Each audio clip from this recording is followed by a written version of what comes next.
Un bombardier américain est secoué violemment à haute altitude. Devant lui, 29 chasseurs japonais zéro foncent à toute vitesse. Mais à ce moment, Arthur Benoît, le tireur de la tourelle supérieure, effectue une opération contraire au règlement qui fait bondir tous ses camarades.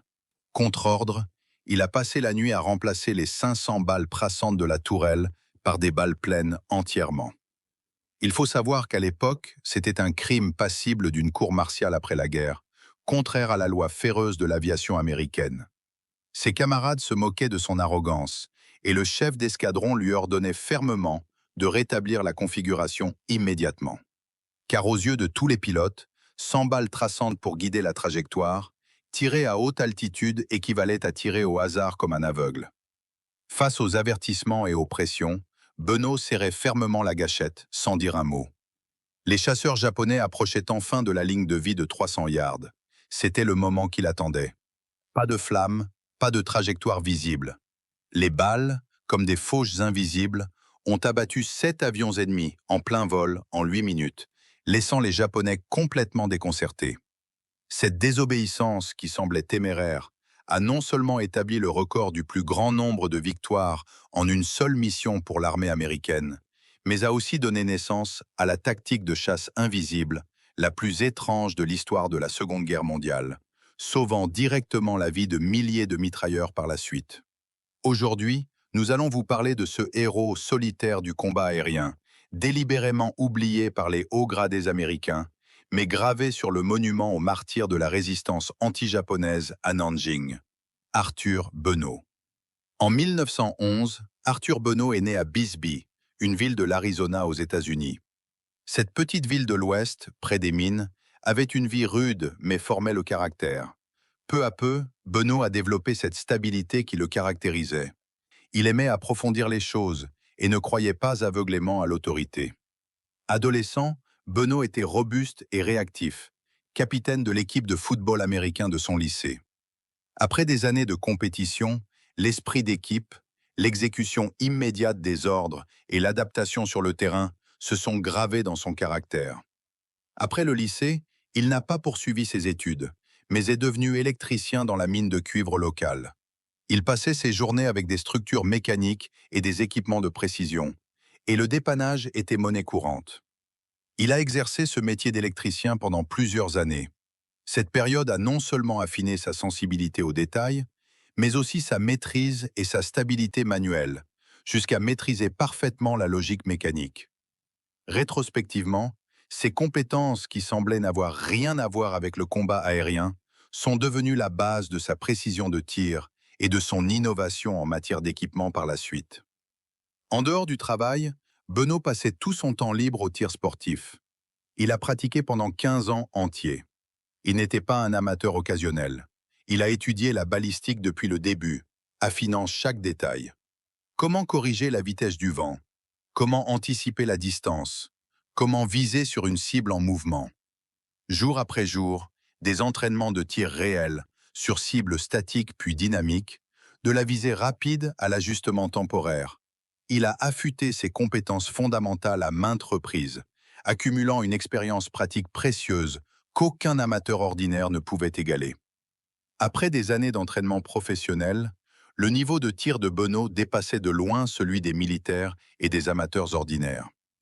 En 1937, il a participé au championnat national de tir aux États-Unis. Parmi des centaines de tireurs professionnels, il s'est distingué et a obtenu la 6e place nationale. En 1940, il a encore progressé, remportant le championnat de l'Arizona de tir au fusil, devenant le meilleur tireur reconnu localement. Grâce à cette compétence et à sa reconnaissance dans le milieu, Benoît a ensuite été élu président du club local de fusils et de pistolets. Il réfléchissait chaque jour à la théorie balistique et partageait souvent ses techniques de tir. Sans exagération, à l'époque, sa compréhension des performances des différentes armes à feu, des caractéristiques des munitions et des lois de la balistique était probablement plus profonde que celle de nombreux militaires professionnels. En 1941, la guerre de la Seconde Guerre mondiale s'intensifiait, et l'armée américaine s'engageait progressivement dans le conflit. À 30 ans, Benoît s'est enrôlé volontairement. Lors des examens physiques et techniques d'enrôlement, ses résultats de tir étaient bien supérieurs à ceux de tous les autres recrues, même à ceux de nombreux sous-officiers de tir professionnels en service. Les instructeurs de recrutement et les examinateurs de l'aviation l'ont immédiatement repéré. Ce jeune homme était né pour le tir aérien. Il n'a pas suivi le programme de formation de base des recrues, mais a été directement envoyé, par dérogation, à l'école de tir aérien de Las Vegas pour suivre la meilleure formation de tir mitrailleur aérien. Même dans cette école où les talents étaient nombreux, l'avantage de Benoît était évident. 15 ans de base en balistique, associé à une solide maîtrise mécanique et à un jugement exceptionnel sur le terrain, lui ont permis d'apprendre extrêmement vite l'utilisation des tourelles aériennes, le tir dynamique à haute altitude, l'interception de multiples cibles et l'anticipation des avions ennemis à grande vitesse. Pendant sa scolarité, il a obtenu presque toutes les premières places, tant en théorie qu'en pratique, et a finalement été diplômé en tête de sa promotion, devenant un mitrailleur aérien qualifié. Au début de 1943, après une sélection rigoureuse et une formation spécialisée, Benoît a été officiellement déployé sur le théâtre d'opération à l'étranger. Il est allé en Chine, a rejoint la 14e Force aérienne américaine, a été affecté au 374e escadron du 308e groupe de bombardement et est devenu le tireur exclusif de la tourelle supérieure du bombardier B-24 Liberator, nommé The Goon, chargé de la défense à haute altitude, de l'interception des avions ennemis et de la surveillance de l'espace aérien pour l'escadrille de bombardiers. À l'époque, dans le théâtre Chine-Birmanie-Inde, l'environnement de combat aérien était extrêmement rude. Les chasseurs japonais Zéro n'étaient pas seulement performants et très maniables, mais leurs pilotes étaient aussi des vétérans aguerris, spécialisés dans les attaques en piqué, les encerclements multidirectionnels et les combats rapprochés, ce qui constituait une menace considérable pour les escadrilles de bombardiers américains. Quant aux bombardiers américains, ils étaient grands, peu maniables et lents à tourner. Face aux attaques rapides des Zéros, leur seul moyen de défense était l'interception par le feu des mitrailleuses des différentes tourelles du fuselage. On peut dire que la précision de tir des mitrailleurs et le choix de leur tactique déterminaient directement la vie ou la mort de tout l'équipage du bombardier. Une fois sur le théâtre d'opération, Benoît s'est rapidement engagé dans les combats contre les Japonais, effectuant 17 missions d'escorte de bombardement, de surveillance aérienne et d'attaque dans les zones occupées par les Japonais. Grâce à sa précision de tir exceptionnelle, il a rapidement obtenu 7 victoires confirmées sur des avions japonais, devenant un tireur d'élite réputé dans son escadron. Mais après de nombreux combats, il a rapidement détecté un problème. La règle générale de chargement des munitions de l'armée américaine contenait une faille mortelle, qui était, pour dire les choses simplement, un signe de mort pour tous les mitrailleurs de bombardiers. À l'époque, l'armée américaine utilisait la règle de chargement 4 balles pleines pour une balle traçante.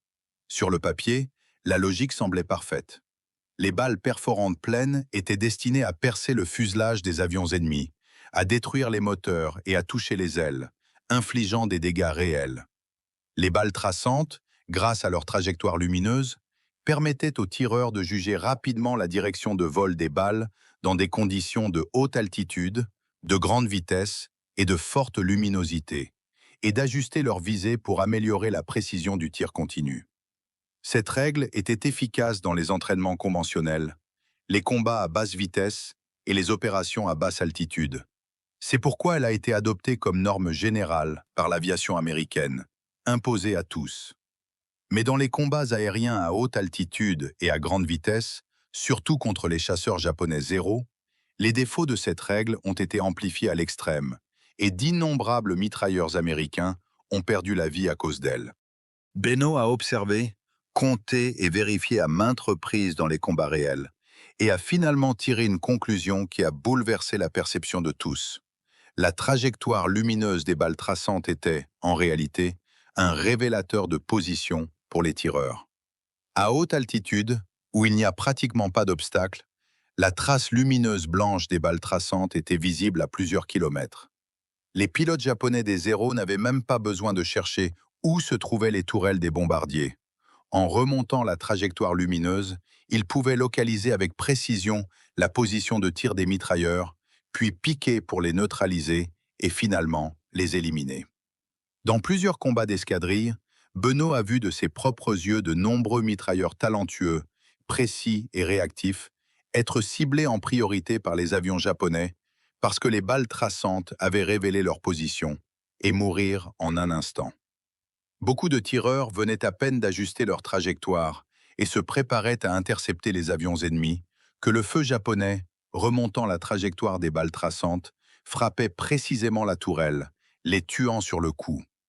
Les balles traçantes, destinées à aider à la visée, sont devenues dans les combats contre les Japonais un défaut mortel qui exposait leur position et attirait la mort.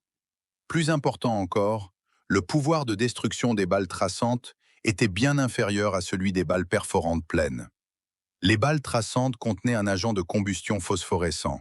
Leur charge était faible, leur pouvoir de pénétration limité et leur effet de destruction médiocre. Même si elles touchaient un avion ennemi, elles causaient rarement des dommages mortels comme la destruction du moteur, la désintégration du fuselage ou l'explosion du réservoir de carburant. Elles ne servaient la plupart du temps que d'avertissement ou de distraction. Une balle traçante moins puissante sur 5 non seulement exposait la position, mais réduisait directement l'efficacité de destruction du feu global, et l'effet d'interception en était naturellement très diminué. Après avoir découvert cette faille mortelle, Benoît a commencé à réfléchir à la manière de résoudre le problème à la racine. Grâce à ses 15 ans d'études de la balistique, à l'expérience de milliers de tirs réels et à des centaines d'heures de données de combat à haute altitude, il a finalement tiré une conclusion. Un tireur professionnel de haut niveau n'avait en réalité pas besoin de balles traçantes pour l'aider à viser. La vitesse du vent à haute altitude, la résistance de l'air, la chute des balles, la vitesse de déplacement des avions ennemis et les écarts d'angle. Toutes ces variables de trajectoire que les balles traçantes étaient censées corriger, il pouvait les ajuster en temps réel et avec précision grâce à l'anticipation visuelle, au calcul par l'expérience et à la perception dynamique. Des années d'entraînement professionnel avaient fait que sa mémoire musculaire, son anticipation visuelle et sa capacité de calcul balistique étaient probablement plus précises que l'aide des balles traçantes. En éliminant toutes les balles traçantes et en utilisant uniquement des balles perforantes pleines, il pouvait non seulement effectuer une chasse précise à 100%, mais aussi cacher complètement son point de feu pour réaliser une attaque invisible. Cette idée était, à l'époque, tout simplement hérétique. La règle de combat standard appliquée par toute l'armée depuis des décennies n'avait jamais été remise en question, encore moins modifiée sans autorisation. Ses camarades, les armuriers et les officiers subalternes, n'étaient pas d'accord avec lui. L'armurier lui a dit clairement que modifier le rapport des munitions et supprimer les balles traçantes standards était une opération contraire au règlement. En cas d'accident de combat, toute la responsabilité incomberait à Benoît et il risquait des sanctions disciplinaires. Les autres tireurs le conseillaient aussi. Tout le monde utilisait les balles traçantes pour corriger la trajectoire, sans traces lumineuses. On ne pouvait pas juger le point d'impact. Les tirs deviendraient aléatoires. On ne pourrait pas intercepter les avions ennemis. On gaspillerait des munitions et rater le moment de l'interception serait catastrophique. Le chef d'escadron a même directement interdit cette pratique. Il a dit que dans l'armée, il fallait respecter les normes et obéir aux ordres, que l'expérience personnelle ne pouvait pas primer sur le manuel de combat de l'aviation, et a demandé à Benoît d'abandonner immédiatement cette idée dangereuse et de respecter scrupuleusement la règle de chargement standard. Face à l'opposition, aux avertissements et aux pressions de toute l'armée, Benoît n'a pas cédé. Il savait que les règles standards étaient figées, mais que les situations sur le champ de bataille étaient vivantes. Se conformer rigidement aux règles ne ferait que coûter la vie à plus de soldats. Pour vérifier sa tactique et pour sauver la vie de ses camarades, Benoît a pris le triple risque de sanctions disciplinaires, de critiques et d'échecs au combat. Il a ajusté manuellement le compartiment à munitions de la tourelle pendant la nuit, a réorganisé les 500 munitions et a éliminé complètement toutes les balles traçantes, pour un chargement entièrement composé de balles perforantes pleines. Le matin du 31 octobre 1943, le bombardier The Goon, modifié, a décollé avec l'escadrille pour effectuer une mission de bombardement dans une zone occupée par les Japonais. Après avoir atteint l'altitude de combat de 12 000 pieds, l'escadrille a été soudainement prise en embuscade par l'aviation japonaise. 29 chasseurs Zéro ont plongé à grande vitesse des deux côtés des nuages, encerclant l'escadrille de bombardiers américains. Le Zéro était le principal chasseur embarqué de l'armée japonaise pendant la Seconde Guerre mondiale. Son fuselage était allégé, sa maniabilité, son taux de montée et sa vitesse de virage étaient bien supérieurs à ceux des bombardiers américains, et sa capacité de combat rapproché était incomparable. Cette fois, les Japonais ont déployé 29 avions, attaquant en supériorité numérique et encerclant l'escadrille par surprise. Ils voulaient percer rapidement la défense de feu américaine, abattre tous les bombardiers et empêcher cette mission de bombardement. Selon les règles explicites du manuel de combat de l'aviation américaine, les mitrailleurs des bombardiers devaient ouvrir le feu à 1000 yards de distance des avions ennemis, utiliser les balles traçantes pour corriger la trajectoire et former un réseau de blocage de feu à l'avance pour empêcher les avions ennemis de s'approcher. Tous les tireurs de l'escadrille ont respecté strictement la règle. Ils ont ouvert le feu à 1000 yards et des trajectoires de balles traçantes lumineuses ont traversé le ciel à haute altitude, couvrant densément tout l'espace aérien. Mais le résultat était prévisible. Les trajectoires lumineuses, révélées à l'avance, ont permis aux pilotes japonais de localiser avec précision la position de toutes les tourelles. Les chasseurs Zéro ont rapidement évité les trajectoires des balles traçantes, tout en piquant en sens inverse des traces lumineuses pour neutraliser les mitrailleurs américains. Le feu de plusieurs tourelles de bombardiers a été immédiatement ciblé et neutralisé par les Japonais, et tout le système de défense était sur le point de s'effondrer. Seule la tourelle supérieure d'Arthur Benoît est restée silencieuse tout au long du combat, sans aucune trajectoire lumineuse pour révéler sa position.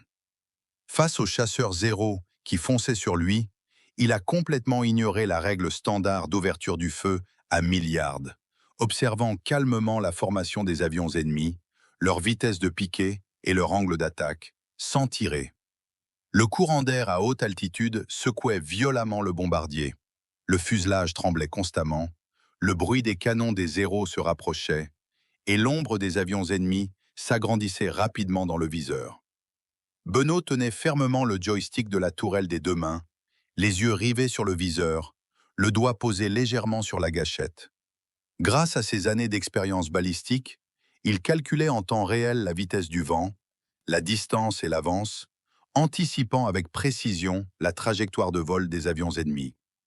Ce n'est que lorsque les Zéros ont approché de la portée mortelle de 300 yards, dans la zone de destruction optimale des balles pleines, que Benoît a appuyé instantanément sur la gâchette.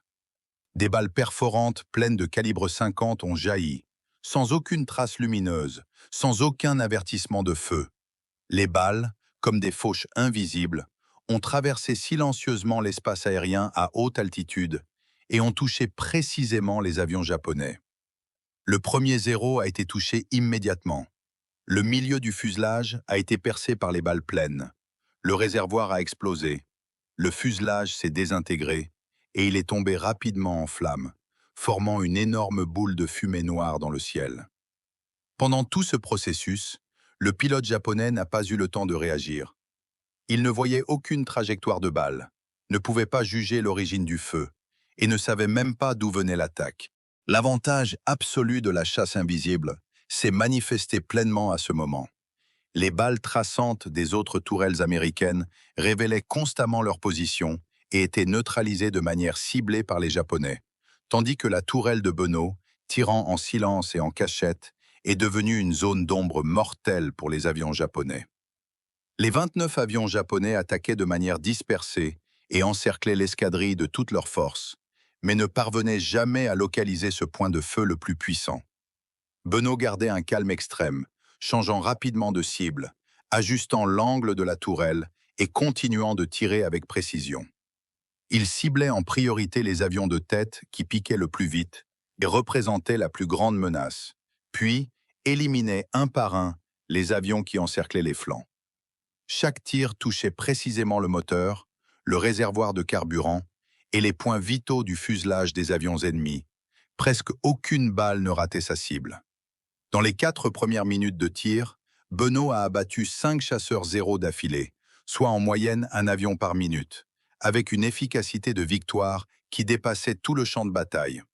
Le combat aérien a duré 8 minutes, sans l'aide de balles traçantes, avec une anticipation balistique entièrement manuelle et dans des conditions difficiles où le fuselage tremblait constamment. Benoît a obtenu 7 victoires confirmées sur des zéros, établissant le record du plus grand nombre de victoires en une seule mission pour un mitrailleur de bombardier de la 14e force aérienne. Pendant tout le combat, les 29 avions japonais ont attaqué à tour de rôle et par surprise de plusieurs côtés, mais n'ont jamais pu contrer le feu invisible de Benoît. D'innombrables balles arrivaient de la zone d'ombre. Les avions s'écrasaient les uns après les autres. Les pilotes japonais sont tombés dans une confusion tactique complète et leur ligne de défense psychologique a failli s'effondrer. L'escadrille d'interception japonaise, qui avait initialement une supériorité numérique absolue, a vu sa formation complètement bouleversée par le feu invisible d'une seule tourelle. Son rythme d'attaque s'est complètement effondré, et elle a finalement dû abandonner l'interception et se retirer précipitamment du champ de bataille. Ces 8 minutes de combat aérien spectaculaire ont vérifié, avec des données de combat réelles, la justesse de la tactique révolutionnaire de Benoît. Au retour de la mission, tous les membres de l'équipage qui avaient assisté à tout le combat ont complètement abandonné leurs doutes antérieurs. Les camarades qui avaient moqué et opposé Benoît sont venus apprendre cette nouvelle tactique.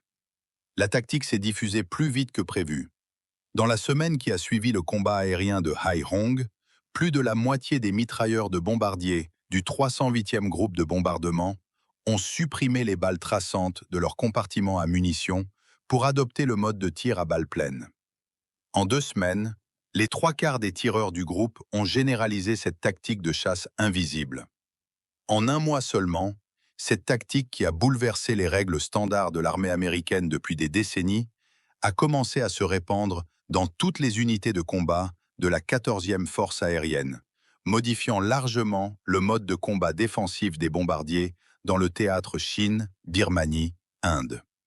Cette innovation tactique n'était que le début brillant de la carrière légendaire de Benoît.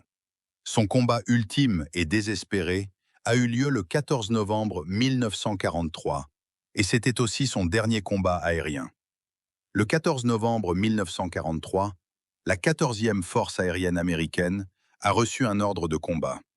Elle a envoyé une escadrille de bombardiers pour attaquer surprise le port japonais de Hong Kong, détruire les navires de guerre, les flottes de transport et les ouvrages de défense côtière amarrés dans le port, et couper la ligne d'approvisionnement maritime des Japonais dans le sud de la Chine. Les services de renseignement de combat avaient estimé à l'avance que les forces japonaises stationnées dans l'espace aérien de Hong Kong étaient faibles et prévoyaient que seulement 12 chasseurs zéro interviendraient. Le risque de combat pour l'escadrille n'était pas élevé. Sur la base de cette information erronée, l'escadrille de bombardiers américains est partie légèrement.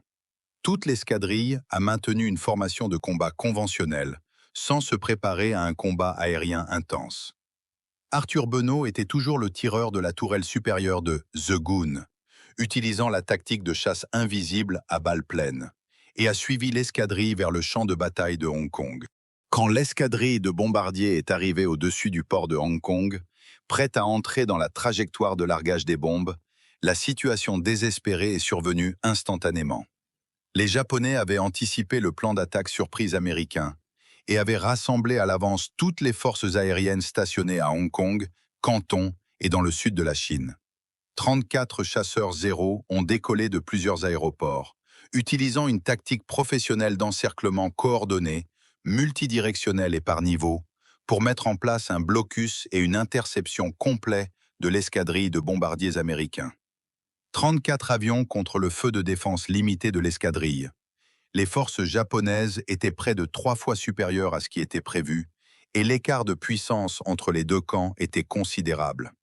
Plus fatal encore, après 10 jours d'observation des combats, Les Japonais avaient compris que certaines unités américaines utilisaient la tactique invisible à balles pleines et avaient ajusté leur méthode de combat aérien de manière ciblée. Ils ne se basaient plus sur la remontée des trajectoires pour localiser les points de feu, mais cherchaient précisément la position des tourelles des bombardiers par l'anticipation de la formation et le dépistage par points. En un instant, un combat aérien violent a éclaté au-dessus de Hong Kong. Les avions japonais ont attaqué simultanément de 5 directions: haute altitude, basse altitude, aile gauche, aile droite et arrière, et un feu dense de canons a couvert tout l'espace aérien. Plusieurs bombardiers américains ont été touchés successivement. Leurs fusages prenaient feu, leurs moteurs étaient détruits, leurs tourelles étaient hors service. La formation de l'escadrille s'est rapidement dispersée. La formation de combat ordonnée s'est complètement désintégrée, et chaque équipage a été plongé dans une situation désespérée où il devait se battre seul. Le bombardier The Goon est devenu la cible principale des Japonais et a été attaqué à tour de rôle par plus de 10 chasseurs Zéro en piqué. Le fuselage a été touché plusieurs fois de suite. Un moteur a été complètement détruit. La puissance a fortement diminué. Le fuselage était gravement déséquilibré et tremblait violemment. Puis le système hydraulique a été percé par le feu japonais. La sensibilité de commande a fortement diminué. La difficulté de pilotage de l'équipage a doublé et l'avion a progressivement perdu sa capacité de vol stable. Dans cette situation désespérée où toute l'escadrille s'était dispersée, où les avions des camarades étaient détruits les uns après les autres, et où son propre avion était gravement endommagé et incontrôlable, Arthur Benoît n'a pas reculé du tout. Il est resté seul dans la tourelle supérieure, devenant le seul point de feu de défense efficace de tout l'avion, et même de l'espace aérien local. Le bruit des canons résonnait à haute altitude. La coque métallique de l'avion était frappée par les balles perdues, et dans la cabine, les alarmes, les explosions et les bruits de détérioration mécanique se mélangeaient. Benoît a ignoré les secousses violentes du fuselage, le choc du courant d'air fort à haute altitude et le risque de mort à tout moment. Il tenait fermement la tourelle des deux mains, les yeux rivés sur le viseur, et continuait de déployer son feu invisible. Grâce à son expérience balistique éprouvée, sa vitesse de réaction extrême et sa visée dynamique précise, il a abattu 9 chasseurs Zéro d'affilée en 12 minutes de combat violent. Chaque victoire était nette. Toutes les balles touchaient les points vitaux des avions ennemis. Presque aucun tir n'était inutile. Aucune munition n'était gaspillée. 9 avions japonais se sont désintégrés et se sont écrasés dans le ciel les uns après les autres, établissant le record du plus grand nombre de victoires en un seul combat aérien pour un mitrailleur de bombardier américain. Un record qui n'a jamais été battu à ce jour. Ces 12 minutes de chasse peuvent être considérées comme le summum de la capacité de combat défensif des bombardiers pendant la Seconde Guerre mondiale. Seul au combat, avions gravement endommagés, formations dispersées, supériorité numérique ennemie, toutes les conditions de désespoir étaient réunies. Mais Benoît, grâce à sa tactique révolutionnaire et à sa compétence personnelle exceptionnelle, a réussi à arrêter l'attaque folle de dizaines d'avions japonais, gagnant un temps précieux pour la sortie de certains avions et l'achèvement de la mission de largage des bombes. Au moment où la bataille était dans l'impasse et où Benoît continuait d'intercepter les avions ennemis, le tir continu et intense pendant une longue période a fait surchauffer le canon de la mitrailleuse, provoquant une panne mécanique. La mitrailleuse de la tourelle a subi un bourrage grave. Le tir dense a été interrompu. Le feu invisible qui était déployé en continu a disparu instantanément, et la brèche de défense de l'avion a été complètement exposée. The Goon, privé de protection de feu, est devenu une cible facile pour les avions japonais. Des dizaines de chasseurs Zéro se sont précipités instantanément, concentrant leur feu sur les points vitaux du fuselage. Les dommages à l'avion se sont aggravés. Le système de pilotage était presque paralysé. Il ne pouvait plus maintenir un vol stable et risquait de se désintégrer en vol et de s'écraser à tout moment. Dans l'impossibilité de faire autrement, le capitaine Samuel Skotzilas a donné l'ordre à tout l'équipage de sauter en parachute, et les membres de l'équipage ont abandonné l'avion d'urgence pour s'échapper. Dans ce combat aérien violent d'attaque surprise de Hong Kong, l'équipage américain a subi de lourdes pertes. Le bombardier Malcolm Sanders n'a pas pu sauter à temps, est tombé avec les débris de l'avion et est mort sur le coup. Le capitaine Samuel Scott-Zilas, grâce à sa technique de pilotage exceptionnelle, a piloté l'avion gravement endommagé au risque de sa désintégration à tout moment et a réussi à l'amérir miraculeusement à l'aéroport de Guilin. Les 3 membres de l'équipage restés à bord ont survécu par chance. 5 membres de l'équipage, dont Arthur Benoît, ont sauté avec succès en parachute, se sont dispersés dans les montagnes au nord-est de Hong Kong et ont entamé une fuite difficile. Après avoir sauté en parachute, Arthur Benoît a atterri dans une zone de bambous dans les montagnes, à 17 miles au nord-est de Hong Kong. Cette zone appartenait au cœur du territoire occupé par les Japonais. Il y avait partout des patrouilles, des postes de garde et des équipes de recherche japonaises, et l'environnement de fuite était extrêmement hostile. Après avoir atterri, Benoît a immédiatement caché son équipement de parachute et ses insignes de combat, a rassemblé ses armes et ses fournitures et a fui vers le nord seul, prévoyant de traverser les montagnes occupées par les Japonais, de s'échapper de la ligne de blocus japonaise et de retourner à sa base. Pendant sa fuite, il a malheureusement perdu son pistolet, perdant sa seule arme de légitime défense et se retrouvant complètement en position de faiblesse. Les Japonais ont rapidement lancé une opération de recherche dans toute la montagne. Des patrouilles, accompagnées de chiens de guerre, effectuaient des recherches par zone et un dépistage systématique pour capturer les pilotes américains parachutés. Benoît se déplaçait caché dans les montagnes, fuyant jour et nuit, et a échappé plusieurs fois aux recherches grâce à son expérience de survie en milieu sauvage. Mais il a finalement été encerclé et intercepté par une patrouille japonaise. Pour éviter d'être capturé, Benoît a sauté dans la rivière de la montagne, se cachant sous la protection du courant pour s'échapper. Mais les Japonais avaient déjà bloqué l'amont et l'aval de la rivière, formant un encerclement complet. L'après-midi du 15 novembre 1943, Arthur Benoît, isolé, sans armes et sans nourriture, a été officiellement capturé par les Japonais. Après sa capture, Benoît a respecté strictement le code de conduite des prisonniers de guerre militaires. Il a maintenu une attitude ferme tout au long de l'interrogatoire, n'a révélé aux Japonais que 3 informations de base: son nom, son grade et son numéro de soldat. A refusé de donner toute information de combat et n'a divulgué aucun secret militaire aux Japonais. Depuis lors, la trace d'Arthur Benoît a complètement disparu de l'histoire. Son sort final est devenu l'un des plus grands mystères historiques du théâtre Chine-Birmanie-Inde pendant la Seconde Guerre mondiale. Après la guerre, l'armée américaine a vérifié les archives et compilé les dossiers de prisonniers de guerre japonais, mais n'a pas pu confirmer le processus exact de sa mort, la date de sa mort, ni le lieu de son enterrement. Les dossiers d'exécution des prisonniers de guerre sur le front japonais étaient désorganisés, incomplets et gravement endommagés, et il n'y avait aucun enregistrement détaillé du traitement de Benoît après sa capture. Les premiers enregistrements de bataille américains l'ont classé comme « tué en action », considérant par défaut qu'il était mort pendant le combat aérien ou la fuite. La date de mort officiellement fixée est le 15 novembre 1943. Ce tireur d'élite au sommet de sa carrière est mort à 32 ans. Son corps n'a jamais été retrouvé. Il n'a pas de tombe, pas de dépouille, pas d'enregistrement clair de son sacrifice. Il ne reste qu'un fragment de document de bataille incomplet. Tout au long de sa carrière de combat, Arthur Benoît a obtenu 16 victoires confirmées sur des chasseurs japonais zéro, établissant le record du plus grand nombre de victoires pour un mitrailleur de bombardier tué en action dans l'aviation de l'armée américaine, et se classant 2e au total parmi tous les as du combat aérien de toutes les armes de l'armée américaine pendant la Seconde Guerre mondiale. Comparé aux as de chasse connus de tous, la valeur de combat et le dévouement des mitrailleurs de bombardier ont été longtemps ignorés par l'histoire, et Benoît est l'un des héros légendaires les plus sous-estimés et les plus oubliés.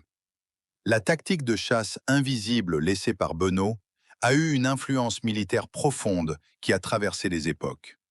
Après le combat aérien de Haiphong en octobre 1943, La tactique de défense à balles pleines sans balles traçantes s'est rapidement généralisée dans les trois principales forces aériennes américaines, la 14e, la 10e et la 20e force aérienne, devenant la tactique d'innovation centrale de la défense aérienne des bombardiers.